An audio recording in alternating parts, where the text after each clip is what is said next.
ईशल भाभी कौन होती मुझसे सवाल करने वाली कि मैं इस शादी से खुश हूं या नहीं? बस इतनी सी बात। इतनी सी बात है।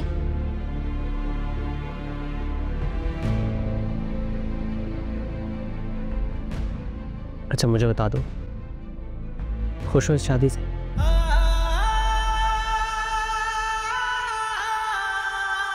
क्या मेरा पूछना भी बुरा लगा है तुम्हें?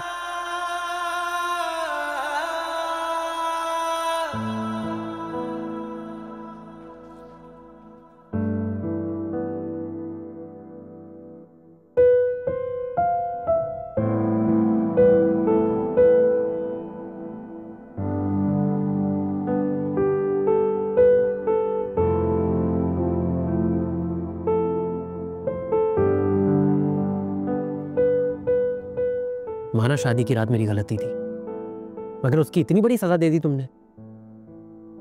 ना सवाल तो उठेंगे ना मेरे दिल में।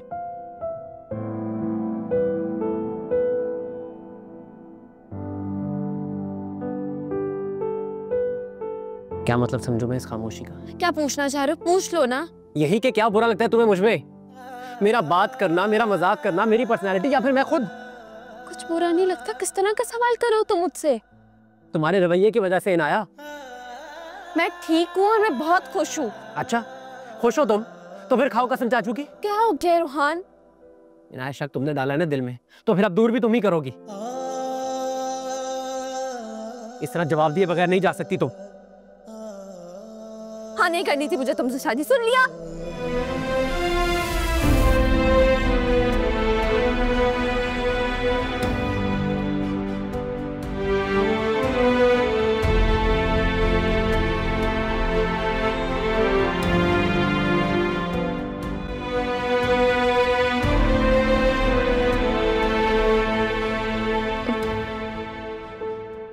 रूहान, मुझे तुमसे क्या, मुझे किसी से शादी नहीं करनी थी।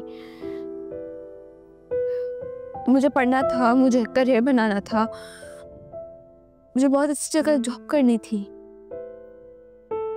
मेरी सोच पे सबको एतराज था। अच्छा मुझे बताओ, क्या मेरी सोच गलत थी? और ऊपर से मुझे एक रिश्ते में बांध दिया जो जबरदस्ती। लड़की हूं तो क्या हुआ? मेरे कोई ख्वाब नहीं है, मेरे कोई अरमान नहीं, लेकिन हाँ सबने मिलके मेरे अरमानों पे पानी फेर दिया।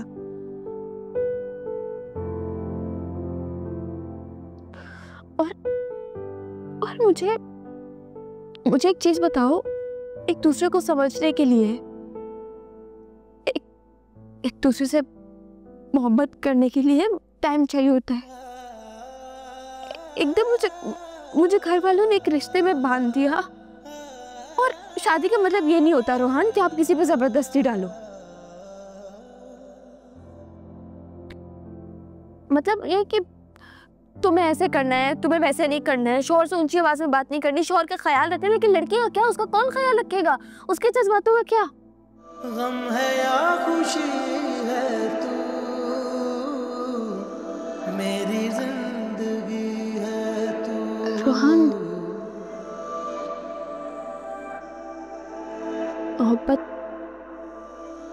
मोहब्बत करने के लिए वक्त चाहिए होता है, वक्त गुजारना पड़ता है।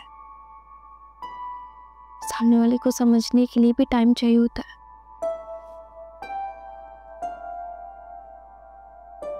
वो खड़े खड़े किसी से भी मोहब्बत नहीं हो जाती।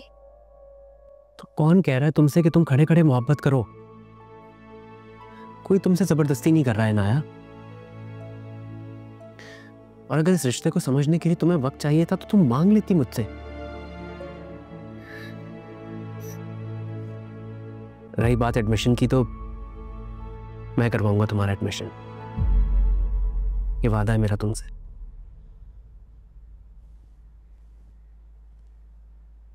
और अभी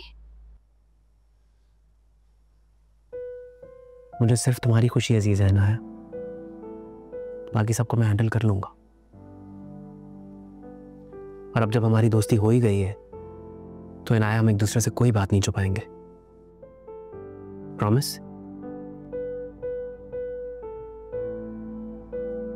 लेकिन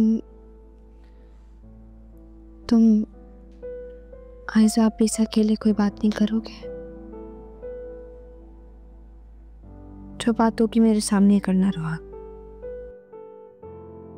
जो हुक्म आपका। वैसे इनाया, अगर ये बात थी तो तुम्हें बहुत पहले मुझे बता देनी चाहिए थी।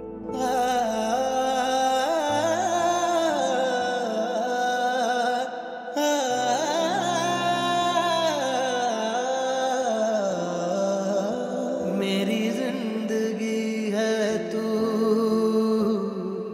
मेरी जिंदगी है तू।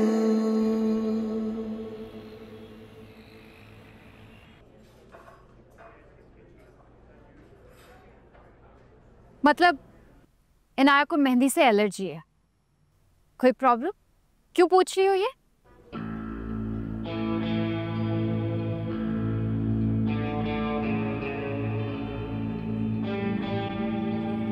ईशर, अब तो मुंह ठीक कर लो। क्या हो गया? मेरा मूड ठीक है। तो फिर खामोश क्यों? किस सोच में गुम हो? यार आशिर, मैं ये सोच रही थी कि कैसे इनाया ने इतनी ब्लंटली हनीमून पर जाने से इनकार कर दिया और रूहान ने कुछ कहा भी नहीं। हैरत की बात है। हाँ, वैसे बात तो ठीक कर रही हो। मैंने भी एक्सपेक्ट नहीं किया था रोहान से कि वो इतनी अक्लमंदी का मुजाहरा करेगा। हनीमून पर जाने से कौन मना करता है? देखो, जिस तरह चचा की भी कंडीशन है, जाना उनका अच्छा नहीं ना लगता। हाँ, लेकिन आयजा भाभी है ना उनका ख्याल करने के लिए।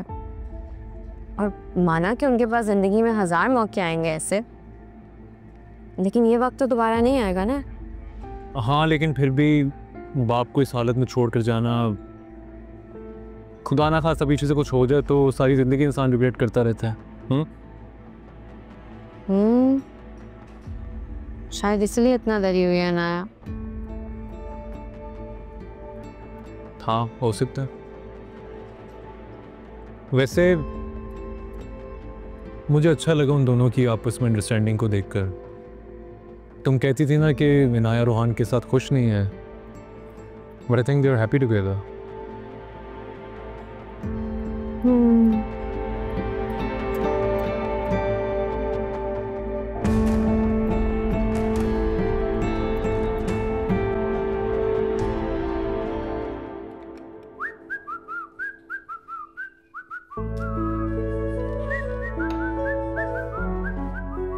रूहान, क्या बात है, बहुत चहचहा रहे हो? किस बात की खुशी है? खुशी इस बात की है भाभी कि इनाया फाइनली बोली।